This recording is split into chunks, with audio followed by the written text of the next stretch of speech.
오늘 저는 말씀의 제목으로 삶의 지혜라는 그런 제목으로 함께 은혜를 나누고자 합니다. 우리 안미옥 집사님 번역을 한번 해보시죠.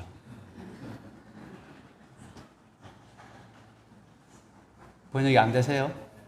우리 안미야 우리 참 너무 떠난 지가 오래돼서 이제 한자가 이해가 잘 안 되십니까? 자, 이 말씀의 뜻은, 이 문장의 뜻은 인생 불만백. 이 뜻이 뭘까요? 사람이 불만백, 100세에 미치지 못한다는 겁니다. 사람들의 수명이 불만백은 뭔가 하면 100세에 미치지 못하게 살면서 상은 항상이죠. 항상 회는 뭔가 하면 걱정한다는 겁니다. 천년 살 것처럼 걱정. 이해가 되시죠? 사람들이 기껏 살아야 100년을 사는데 살면서 걱정은 몇 년치를 한다는 겁니까? 1000년치 걱정을 하고 산다는 거예요. 참 맞는 말씀 아닙니까? 그래서 우리의 인생을 돌아보면 성경에 말씀한 대로 인생은 수고와 또 걱정뿐입니다. 70년, 80년 살면서 수고와 걱정, 근심뿐인데 또 그 세월조차도 날아간다고 표현합니다. 그렇죠? 날아간다. 그리고 우리가 마치 뭐와 같은가 하면 잠시 있다 사라지는 안개와 같다 이렇게 말씀하죠. 제가 한 말씀 읽어드리겠습니다. 욥기 14장 2절에는 꽃처럼 잠시 있다가 시들어지고 빠르게 지나가는 그림자 같아서 이 세상에 오래 머물지 않는도다. 마치 꽃이 잠깐 피었다가 시드는 것처럼 우리가 이 땅에 그렇게 왔다가 지나가는 그림자처럼 그렇게 오래 머물지 못하는 것이 인생이라고 하는 것입니다. 같은 책 욥기 9장 25절에도 내 날이 화살처럼 빠르게 지나가니 즐거운 것을 볼 수가 없구나. 이와 같은 것이 인생인데 그러한 인생을 살아가면서 사람들이 많은 걱정을 하면서 살아가는 것입니다. 그렇다면 우리가 이러한 인생을 살아가면서 어떻게 하면 조금 더 잘 살아갈까? 어떻게 하면 우리의 인생을 후회 없이 살아갈까? 특별히 하나님의 백성으로서 후회 없는 삶을 살기 위해서 우리에게 필요한 것이 무엇인가를 생각하게 되는 것입니다. 그러나 우리의 요한한 지혜로 혹은 우리의 지식으로 그렇게 살아가기가 참 쉽지 않습니다. 그래서 우리는 우리의 인생을 살아가기 위해서 필요한 지혜와 지식을 어디에서 발견하게 되는가 하면 성경에서 발견하게 되는 것입니다.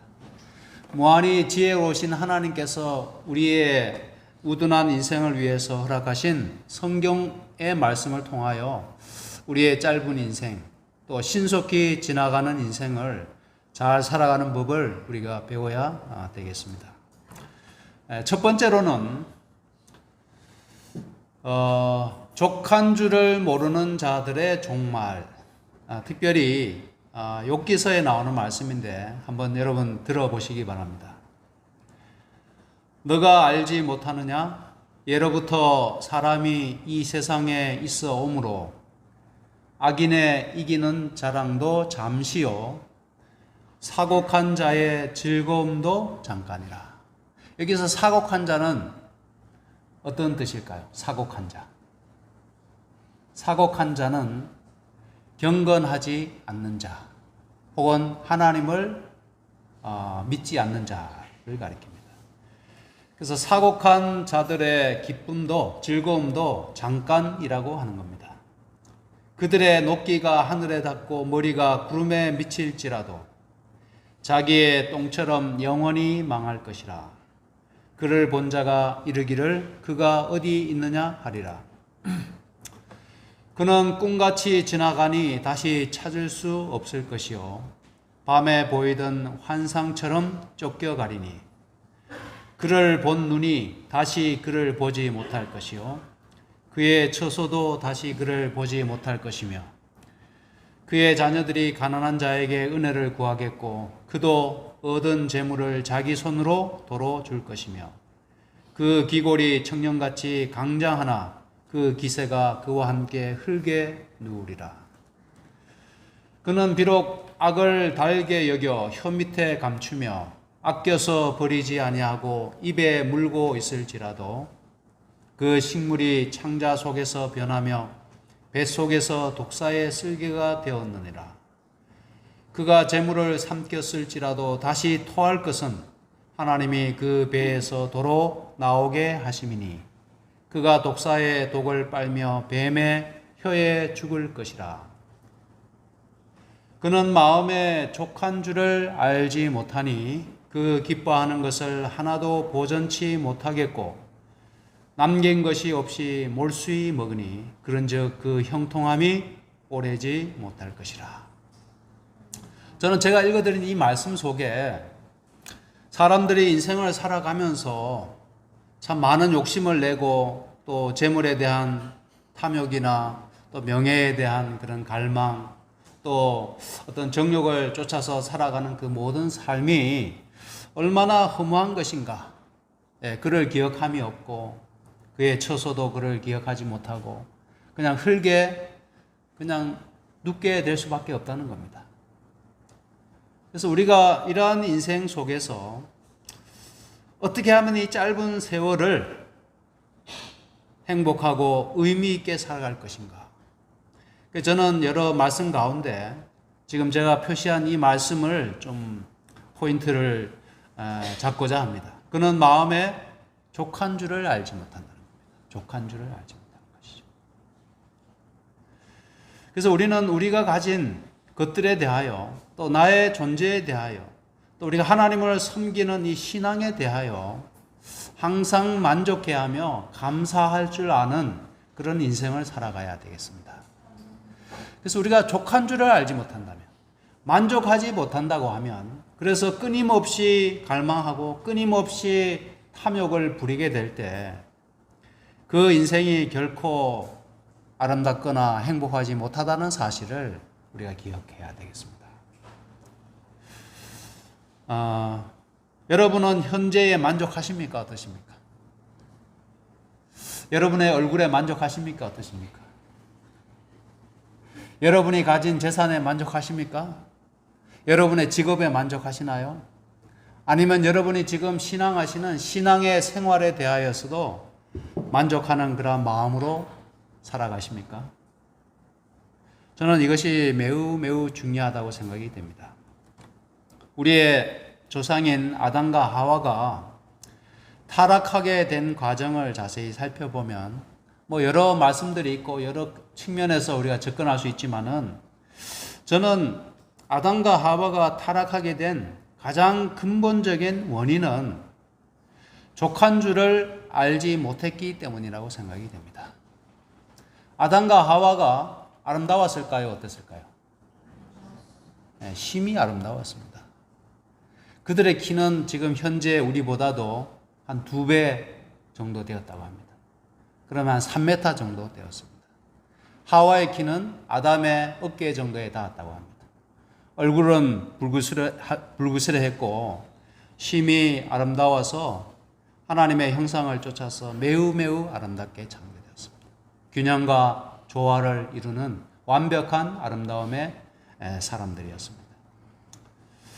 그럼에도 불구하고 뱀이 그들을 찾아와서 너희들이 선악과를 먹게 되면 하나님과 같이 된다고 꼬셨습니다.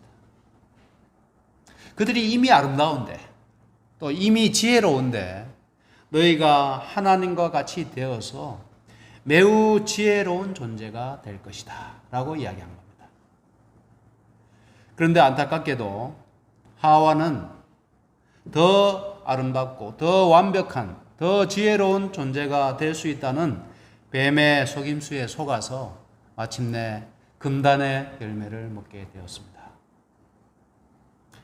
아담과 하와조차도 그 완벽한 아름다움을 가졌음에도 불구하고 또 매우 지혜로운 존재였음에도 불구하고 그들의 현재에 만족하지 못함으로 인해서 타락하게 되었다는 것입니다.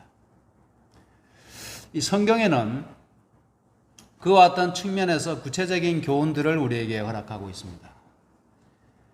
예수께서 이렇게 말씀하셨습니다. 군병들도 물어 가로되 우리는 무엇을 하리까 하매 가로되 사람에게 강포하지 말며 무소하지 말고 받는 요를 족한 줄로 알라. 예수님이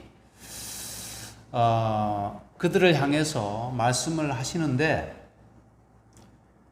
너희들이 사람들에게 폭력적으로 대하지 말라. 또 무고죠, 그죠? 어떤 죄가 없는데 잡아넣지 말라.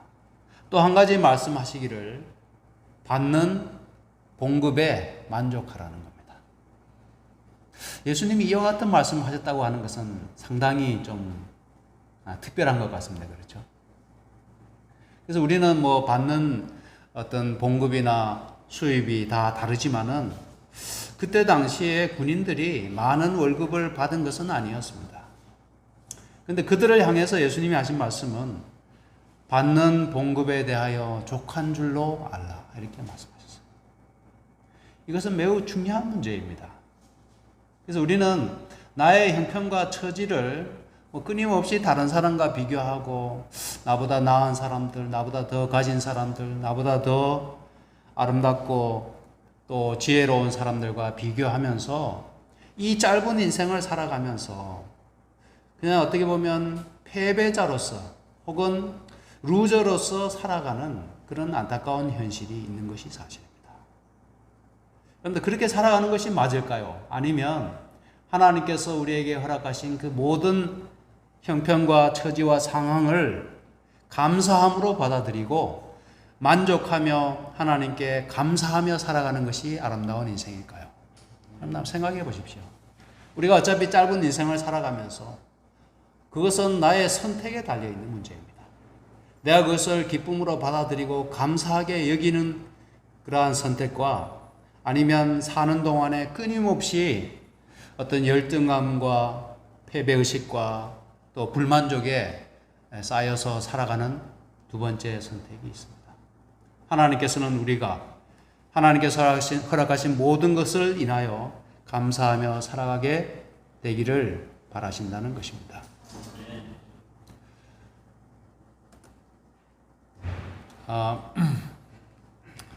제가 목회자 봉사료에 대한 원로 목사님의 권고를 들어본 적이 있습니다. 유튜브에서 들어본 적이 있는데 우리 교회 목사님은 아닙니다. 근데 우리 교회는 어떻게 보면 목회자 봉급이 매우 어떻게 보면 많지는 않지만은 굉장히 평균 공평하게 되어 있습니다. 그래서 연차에 따라서 또 봉사한 연수에 따라서 봉급을 책정하고 있기 때문에 목회자들이 서로 간에 어떤 괴리감이나 아니면 어떤 차별의식이 별로 없습니다. 서울에 근무하는 큰 교회에 봉사하는 목회자나 이 시골에서 목회하는 봉사자나 같은 연수를 복무를 하게 되면 월급이 똑같습니다. 그런 의미에 있어서 우리 교회의 어떤 체제가 시스템이 매우 좋다고 생각이 됩니다. 그런데 일반 개신교회에서는 그렇지 않습니다. 큰 대형 교회와 개척 교회의 목회자 봉급이 천지 차이입니다. 천지 차이. 그래서 얼마 전에 감리교회 권사인 친구하고 통화를 했는데 그 친구가 하는 얘기가 자기 교회 목사님이 받는 월급과 그 다음에 어떤 방문이나 또 장례식이나 결혼식을 집례할 때마다 교인들이 봉투를 준다는 겁니다. 그래서 뭐 개업 예배라든지 드리게 되면 거액을 받고 일반 가정 방문을 할 때도 봉투를 준다는 겁니다. 그래서 왜 그렇게 하냐 그렇게 했어요. 우리 교회는 그렇게 하지 않는다고. 그랬더니 그게 당연하다고 생각한다는 겁니다. 당연하다고 생각한대요. 그러다 보니까 교인들이 한 7,000명 정도 된다 그러는데 그 7,000명 정도 되는 교회의 목회자 봉급 봉사료가 얼마나 많겠습니까? 그런데다가 가외로 교인들 가정 방문할 때마다 교인들의 경조사 있을 때마다 돈을 주니까 그 목회자들이 받는 수입이 엄청난 겁니다. 근데 개척교회는 반대로 생계를 걱정할 만큼 열악하죠. 그러한 가운데서 목회자들이 정말 목회하는 데 있어서 그들과 어떤 비교하면서 매우 힘들게 살아가는 목회자들이 많이 있다는 겁니다. 근데 유튜브에 이모 목사님이 젊은 목회자들에게 세미나를 하는 것을 들어봤어요. 근데 거기서 어떤 내용을 얘기하는가 하면 목회자들의 어떤 이 봉사료 문제를 이야기하는 겁니다. 근데 이 원로 목사님이 하시는 말씀이 목회의 월급이 적다 할지라도 이중직을 갖지 말라. 즉 다른 직업을 갖지 말라는 겁니다.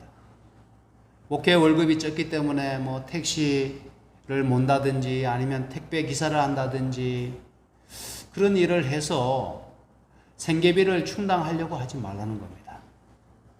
그러면서 옛날에는 우리 선배 목사님들이 성미로 부양을 받았던 시절이 있었다는 것이죠. 그런데 성미 아십니까? 성미?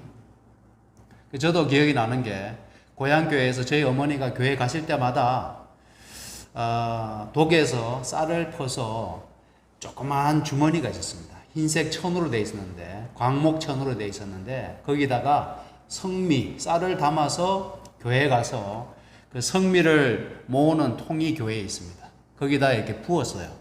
부었는데 우리 고향교회는 목회자가 없었기 때문에 단지 교회에서 사용하기 위한 목적이었는데 일요일교회에서는 그 성미를 교인들이 가져오면 그것으로 사택에 이제 건네면 사택에서 먹고 남은 것을 시장에서 팔아가지고 생활을 했다고 합니다.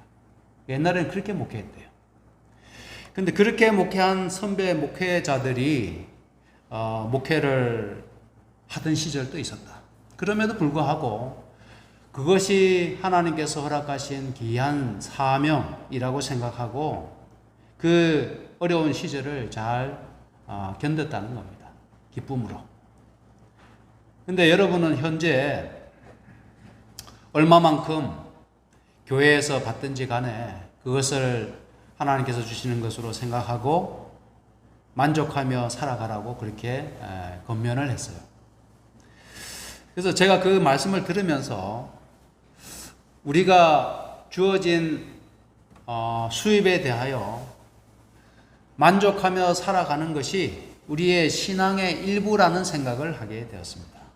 히브리서 13장 5절에 돈을 사랑치 말고 있는 바를 족한 줄로 알라는 겁니다. 이게 제가 드리는 말씀이 아니라 하나님의 말씀이에요. 있는 바를 족한 줄로 알라. 그 말씀으로 끝나는 것이 아니라 그가 친히 말씀하시기를 내가 과연 너희를 버리지 아니하고 과연 너희를 떠나지 아니하리라. 이러한 하나님의 약속의 말씀이 있는 겁니다. 내가 너희를 버리지 아니하고 떠나지 아니하겠다 말씀하시는 것이죠. 이러한 약속의 말씀을 여러분 믿으십니까? 신뢰하시나요? 예, 그렇다면 내가 얼마 벌든지 간에 내가 얼마를 가지고 있든지 간에 그것을 감사하게 생각하고 있는 바를 족한 줄로 알게 되시기를 간절히 바랍니다. 이것은 단지 경제적인 관념이 아닙니다. 우리의 신앙의 일부이고 그것이 경건에 속한 문제라는 사실입니다. 한 말씀 더 소개해 드리겠습니다. 그러나 지족하는 마음이 있으면 경건이 큰 이익이 되느니라. 우리가 자족하는 마음이 있으면 경건에 큰 도움이 된다는 겁니다. 그런데 생각해 보십시오. 하나님을 섬기는 사람들이, 백성들이 항상 어떤 경제적인 문제로 인해서 불평불만하고 뭔가 항상 어떻게 보면 하나님께 감사치 못하고 그렇게 살아간다고 하면 그것이 하나님의 백성으로서 아름답지 못한 모습인 것입니다. 그렇죠? 그리고 이 경제에 대한 부분이 우리의 신앙과 매우 밀접하게 관련이 되어 있기 때문에 이 부분에 있어서 우리는 하나님께서 우리에게 말씀하시는 교훈을 귀담아 들어야 되겠습니다. 특별히 이 시대에 모든 것들이 어떻게 보면 돈으로 통하는 이 시대, 자본주의 사회에서 이 경제적인 문제가 우리의 신앙과 매우 밀접하게 맞닿아 있다는 사실을 생각하면서 이 경제적인 문제, 이 경제관념, 경제생활을 신앙과 밀접하게 연관짓지 않으면 안 되는 것입니다. 우리가 세상에 아무것도 가지고 온 것이 없음에 또한 아무것도 가지고 가지 못하리니 우리가 먹을 것과 입을 것이 있은즉 족한 줄로 알 것이니라. 제가 지금 소개해드리는 말씀들은 족한 줄로 알라는 말씀을 계속해서 소개해드립니다. 오늘 교회에 오시기 전에 먹을 것과 입을 것이 없어서 굶고 오신 분이 계십니까? 굶고 오신 분 손 한번 들어 보십시오. 또 교회에 오시는데 옷이 없어서 빌려 입고 오신 분 계십니까? 없으시죠. 제가 아마 이런 말씀 드리면 참 어떻게 보면 유치한 질문을 한다 하실 수도 있겠지만은 우리가 지금 잘 살게 되었기 때문에 유치하게 들리지만은 불과 얼마 전까지만 해도 먹을 것조차 해결하지 못했습니다. 우리나라가. 그렇지 않나요? 또 입을 것도 지금은 떨어져서 못 입는 것이 아니라 지겨워서 못 입는 시대가 되었습니다. 우리가 버리는 옷을 한번 살펴보십시오. 옷이 떨어서 못 입게 되어서 버립니까? 아니잖아요. 뭐 유행에 뒤처지고 지루하니까 버리지 않습니까? 우리가 그러한 풍족한 시대를 살아가다 보니까 우리가 이제는 먹는 것과 입는 것에 만족하지 못하고 더 많은 것을 갈망하는 시대가 되었다는 겁니다. 그런데 우리가 그렇게 될 필요는 없잖아요. 우리가 이 세상에서 화려한 인생을 살기 위해서 또 사치하고 이 세상의 것들을 탐내어서 하나님을 믿게 된 것 아니지 않습니까? 우리가 그러한 삶을 추구했다고 하면 지금 이 자리에 있을 필요가 없죠. 우리가 추구하는 삶은 그런 삶이 아닌 것입니다. 세 번째로 현재에 만족하라는 겁니다. 뭐 비슷한 말씀인데 이 영어로 present는 현재라는 뜻도 되지만은 선물이라는 뜻도 됩니다. 우리 공집사님 맞습니까? 네. 현재, 선물 같은 단어입니다. 이 말씀을 우리 곰곰이 한번 생각해 보십시오. 우리가 선물을 미래에 우리가 뭔가 얻게 될 것으로 생각한다든지 현재 내가 누리지 못하는 것을 선물로 생각한다고 하면 우리의 삶은 항상 뭔가 공허하고 뭔가 갈증에 휩싸이게 됩니다. 그러나 이 영어 단어처럼 현재 나의 모습, 현재 내가 가진 것들이 선물이라고 생각한다면 우리의 삶에 대한 태도가 좀 달라질 것이라고 생각이 됩니다. 그래서 현재 우리가 이만큼 건강한 것, 또 현재 내가 이만큼 소유한 것, 현재 내 옆에 있는 사람들을 선물로 생각한다면 우리가 하나님께 대한 감사가 훨씬 더 넓어지고 또 더 어떻게 보면 현실적인 감사가 될 것이라고 생각이 되는 것입니다. 만족의 원천은 물질에 있는 것이 아니라 마음에 있다고 합니다. 만족의 원천은 물질에 있는 것이 아닙니다. 내가 지금 1억을 가졌는데 10억을 가져야만 만족할 수 있는 것이 아니라는 겁니다. 지금 내가 가진 것이 적기 때문에 내가 만족하지 못하는 것이 아니고 내 마음의 원천에 뭔가 만족하지 못하는 그러한 부분이 문제라는 것입니다. 스토아 학파의 철학자들이 이런 말을 했다고 합니다. 현자는 매우 지혜로운 사람들을 가리키죠. 현자란 지상의 행복과 불행에서 완전히 독립하여 마음의 평정을 누리는 사람입니다. 저는 이 말씀이 매우 깊은 의미를 포함하고 있다고 생각이 됩니다. 지상의 행복과 불행에서 완전히 초월하여서 마음의 평정을 유지하는 사람들입니다. 하박국 선지자가 말했던 것처럼 마구간에 소가 없고, 그렇죠? 포도원에 소출이 없고 무화과도 없어도 나는 우리 하나님을 인해서 만족하고 기뻐하겠다고 한 그 하박국 선지자의 말씀과 맞닿아 있다고 생각이 됩니다. 그래서 우리는 내가 가진 소유에 상관없이 항상 우리 하나님으로 인해서 마음의 평정을 누릴 수 있어야 되겠습니다. 그래서 우리는 물질에 의해서 좌우되는 사람들이 아닙니다. 우리의 소유에 의해서 우리의 마음의 어떤 행불행이 좌우되는 그런 백성들이 아닙니다. 우리는 오늘 교과 공부를 통해서 배웠지만은 우리 하나님께서는 만물 위에 계신 분 아닙니까? 그렇죠? 만유를 통치하시고 모든 이름 위에 뛰어나신 분이 하나님이시잖아요. 그리스도이시지 않습니까? 그분의 백성들이 그까지 작은 이 세상의 것들로 인해서 마음이 그냥 흔들리고 또 행복할 때도 있고 불행할 때도 있다면 그것은 하나님께 결코 영광이 되지 못하는 것입니다. 만나주석에 이런 말씀이 있습니다. 마음의 지족은 평강의 근원이신 하나님과의 교제를 통하여 얻어진다. 중요한 말씀이죠. 마음의 만족은 평강의 근원이신 하나님과의 교제를 통하여 얻어집니다. 물질을 통해서 얻어지는 거 아니라는 겁니다. 내가 돈이 많으면 마음이 편안할 것 같지만은 그렇지 않다는 겁니다. 그래서 우리의 마음의 평정을 유지하는 비결은 평강의 근원이신 하나님과의 교제를 통해서 얻어지는 것입니다.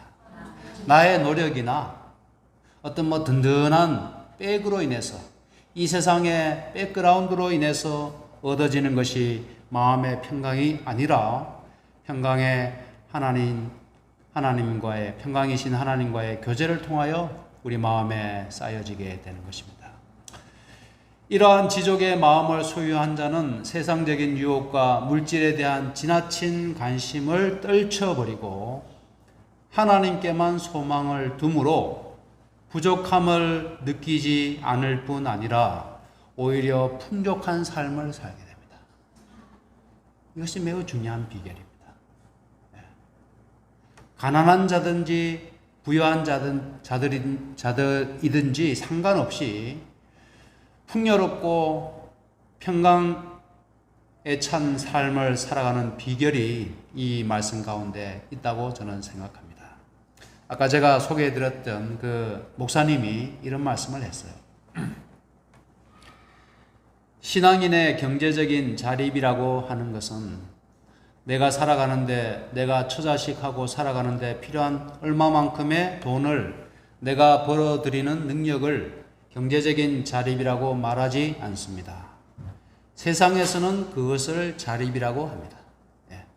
우리 신앙인의 경제적인 자립, 경제적인 독립은 내가 돈을 벌어들이는 능력, 그 돈으로 내 자식과 내 처를, 내 가정을 먹여 살릴 수 있는 그러한 경제적인 능력을 경제적인 자립이라고 하지 않는다는 겁니다. 신앙인은.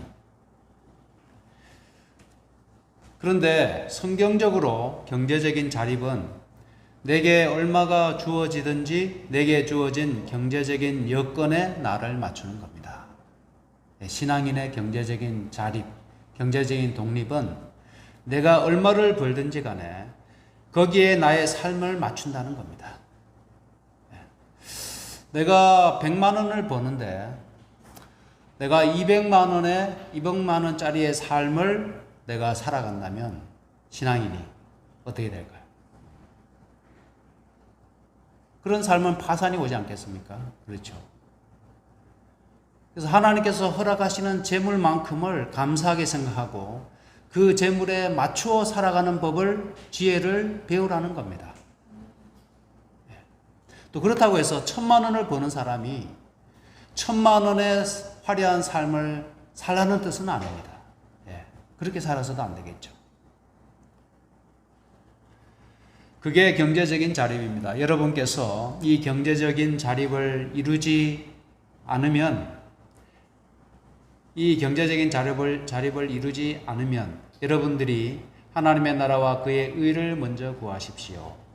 그러면 나머지는 하나님이 책임져 주십니다. 삶이 팍팍하고 어렵다면 그럴지라도 하나님 나라와 그의 의를 우선해 두라는 겁니다. 보통 경제적으로 어렵고 힘들 때 우리가 손쉽게 선택할 수 있는 방법은 어떻게 하면 더 많은 돈을 벌어서 이 경제적인 궁핍을 채울 것인가를 연구하게 됩니다. 그러나 신앙인은 그렇게 하지 말고 그러할 때 오히려 하나님의 나라와 그의 의를 먼저 구하는 방편을 택하라는 겁니다. 그러면 하나님이 어떻게 하신다고요?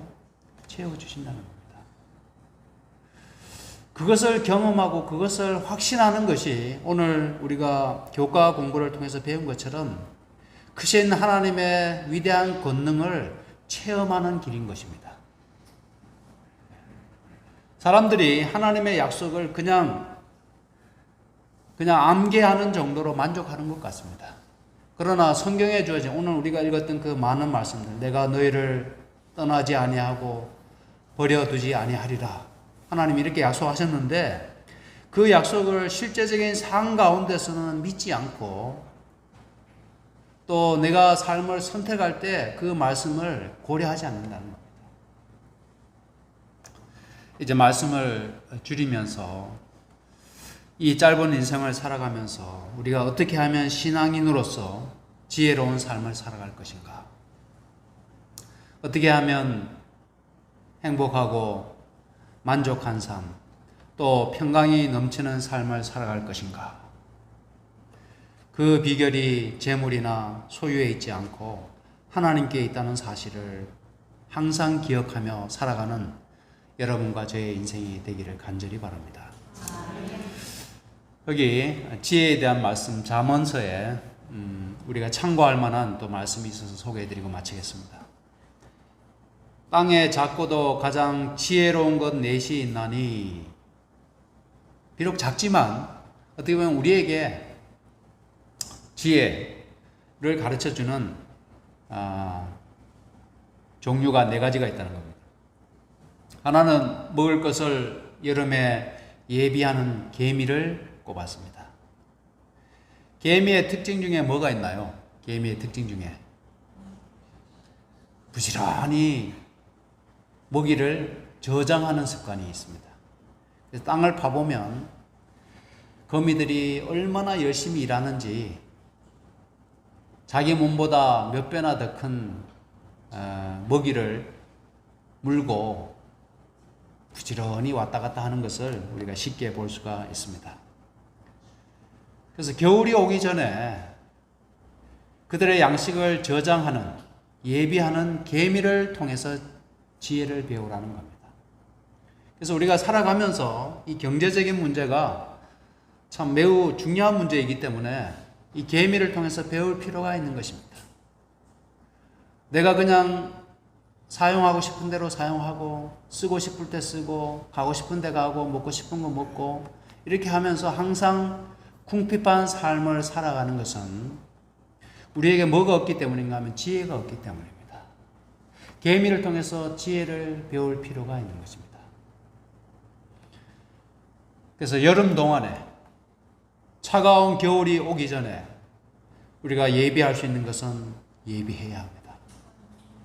그것이 지혜입니다. 두 번째로 약한 종류로 돼 집을 바위 사이에 짓는 사반을 이야기합니다. 여기서 사반의 지혜는 뭔가요? 자기 자신이 비록 연약하지만은 자기의 집을 어디에 짓는 겁니까? 바위 사이에 짓는 겁니다. 바위 사이에. 그래서 우리가 연약한 존재잖아요. 그렇죠? 쉽게 부서지고 쉽게 넘어지는 존재입니다. 그렇다면 우리의 집을 어디에다 지어야 될까요? 만세 반석 되시는 하나님께, 하나님 그리스도 위에 우리의 믿음의 집을 지으라는 겁니다. 예. 우리의 인생이 얼마나 연약한지를 알고 있지 않습니까? 앞에 소개해드린 그 말씀들이 다 우리의 인생이 더 없고 매우 제한되어 있고 쉽게 사라지는 존재인 것을 말씀드렸는데, 그러한 존재이기 때문에 집을 바위 사이에 짓는 사반에게서 지혜를 배우라는 겁니다. 그 다음 세 번째로 임군이 없으되 때를 지어 나아가는 메뚜기라고 했는데요. 메뚜기는 때를 지어 나아가지만은 그들이 어떤 목적한 방향대로 나아가는데 매우 질서정연하고 또 함께 연합해서 그들의 목적을 성취하고 있습니다. 그래서 때를 지어 나아가는 데 있어서 필요한 것이 뭔가 하면 서로 양보하고 서로 연합하는 것입니다. 그래서 우리는 살아가면서 이 메뚜기처럼 함께 더불어 살아가는 방법, 함께 더불어 싸우지 않고, 메뚜기가 만약 서로 싸우면 어떻게 될까요? 서로 부딪히고 어떻게 보면 때를 지어서 빽빽하게 나아가는데 얼마나 어떻게 보면 답답하고 갈등이 많이 발생하겠습니까? 그럼에도 불구하고 메뚜기들이 싸우지 않고 함께 때를 지어 나아가는 모습은 우리에게 경이롭기까지 한 것입니다. 우리 교회가 40명, 많이 많았을 때는 50명 정도 되지만은 40-50명이 함께 신앙하면서 때를 지어 하늘 가나안을 향해서 나아갈 때 이 메뚜기처럼 지혜로운 그러한 백성들이 되어야 되겠습니다. 비록 임군이 없더라도 서로 함께 이끌어주면서 함께 더불어 나아갈 수 있는 그러한 메뚜기의 지혜가 우리에게 있었으면 좋겠습니다. 마지막으로 왕궁에 있는 도마뱀을 꼽았습니다. 손에 잡힐만 하여도 왕궁에 있는 도마뱀입니다.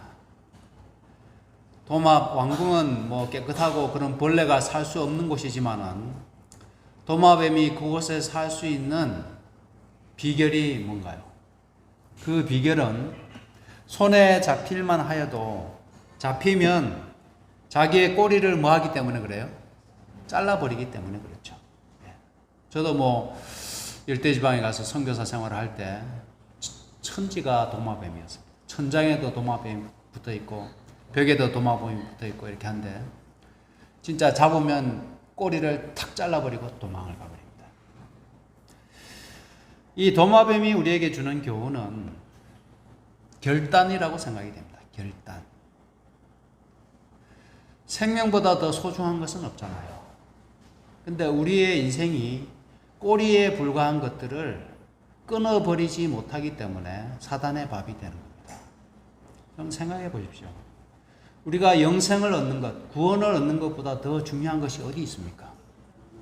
근데 사단에게 잡히고 유혹이나 시험에 의해서 사로잡히게 될 때 우리가 넘어지는 이유는 그 유혹과 시험을 과감하게 결단하는 그런 결단성이 없기 때문에 그렇습니다.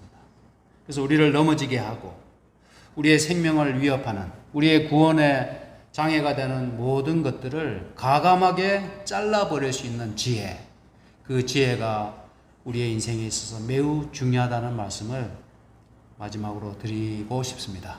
그래서 오늘 드린 말씀이 성경에 나타난 우리의 인생의 매뉴얼이라고 할 수 있는 이 성경책에서 일부만을 소개해 드렸지만은 우리가 항상 살아가면서 더 행복하고 더 나은 삶을 살아가기 위해 세상적인 관점이 아니라 성경의 지혜로 하나님이 주시는 교훈으로 살아가셔서 우리의 인생이 비록 소유가 적다 할지라도 또 우리가 내세울 것이 없다 할지라도 항상 기뻐하며 감사하며 살아가게 되시는 여러분의 아름다운 삶이 되기를 간절히 바라며 말씀을 마치겠습니다.